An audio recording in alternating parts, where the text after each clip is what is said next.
Bien-aimés dans le Seigneur, que Dieu, le Dieu de Chauffard, vous bénisse.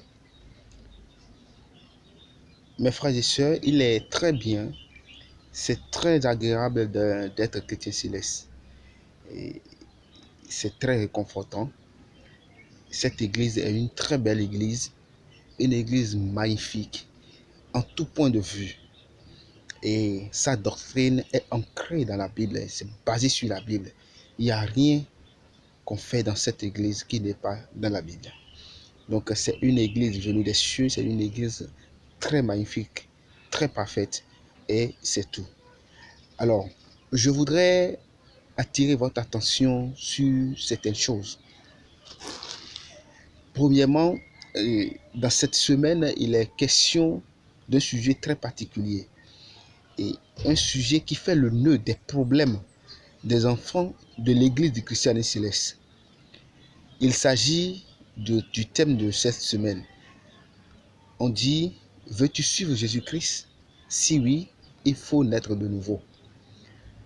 Et naître de nouveau, le livre de Jean nous dit que naître de nouveau, c'est deux choses. Il faut naître d'eau et d'esprit. D'ailleurs, je vous le lis dans la Bible qui dit,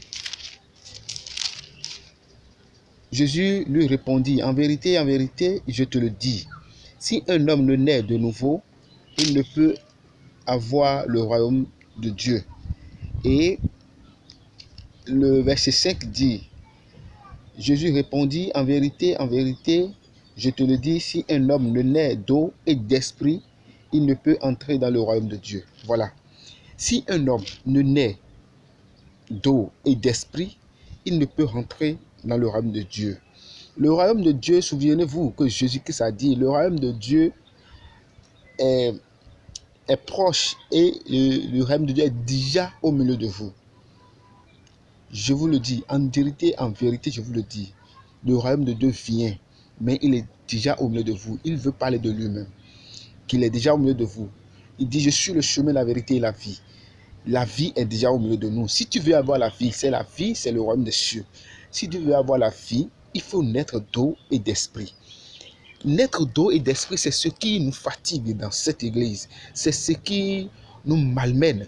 Parce qu'on a tendance à croire que naître, c'est-à-dire être chrétien céleste, c'est juste, c'est-à-dire naître d'eau et d'esprit, c'est le baptême. On veut parler du baptême et du baptême du Saint-Esprit aussi, parce qu'il y a le baptême du Saint-Esprit.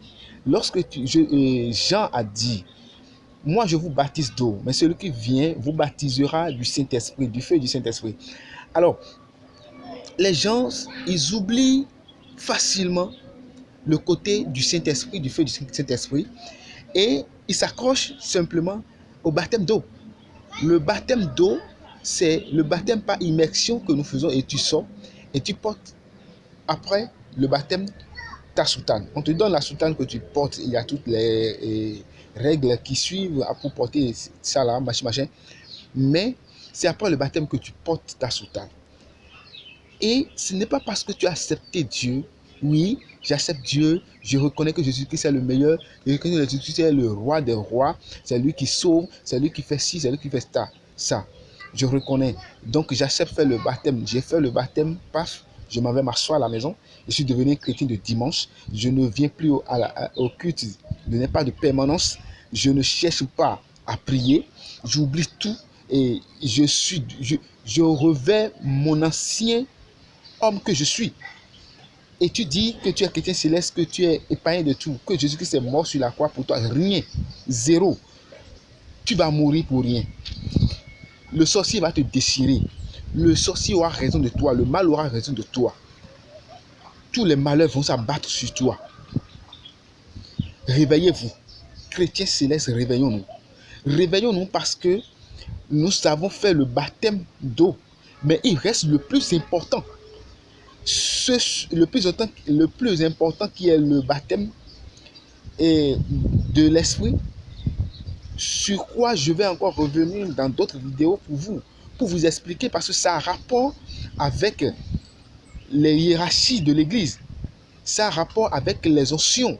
C'est pour ça que je dis, ceux qui fabriquent des onctions, qui créent des onctions, est-ce qu'ils savent ce qu'ils sont en train de faire? Nous devons prendre de recul et réfléchis par rapport à ce que à tous les pas que nous posons dans cette église. Si Dieu a créé le monde, lorsque Dieu a créé le monde, il a dit, je regarde et je vois que c'est très bien. Il a dit que c'est très bien. Mais l'homme, lorsque l'homme est venu dans le monde, il a regardé, il a dit que ce n'est pas encore bien, que ce n'est pas encore développé. Je ne vais pas faire ça, je vais développer ça. Alors que le Dieu qui a créé sa chose a dit que c'est très bien. Et toi, tu dis que ce n'est pas bien, que tu vas développer. Tu veux développer quoi? Voilà là où nous en sommes aujourd'hui, à le développer à notre manière. Et c'est la même chose que nous faisons dans cette église. Lorsque l'église est venue, chacun rentre dans l'église et il apporte le sien. Il apporte sa touche. Il veut parfaire l'église, il veut ajuster les choses et on fait de n'importe quoi dans cette église. Nous allons revenir sur ce sujet qui est le baptême de l'esprit. Et nous allons partir point à point et vous expliquer les onction, chaque onction, ce que c'est, jusqu'à un niveau donné, pour que vous sachiez là où vous êtes, dans quelle église vous êtes. Quand on vous dit prenez les onction et on t'escalade les onction, tu quittes le prieur pour être évangéliste, tu quittes le prieur pour être n'importe quoi, ou tu rentres dans l'église, tu ne bouges pas, tu es là, tu ne prends pas d'onction, tu dis que je ne suis pas, alors que tu es rentré dans l'église il y a des années. Que Dieu nous pardonne et que Dieu vienne en aide pour son église. Alors, il faut qu'on fasse le baptême d'eau. Oui, nous avons tous fait le baptême d'eau et nous croyons en Dieu. Nous sommes venus dans l'église, nous avons porté la soutane. Ce n'est pas fini, ce n'est encore rien. Ça, c'est zéro. C'est ce que le livre de Romains 6 nous dit. Demeurions-nous dans le péché pour que la grâce surabonde? Non, non, non, non, non, non. Non.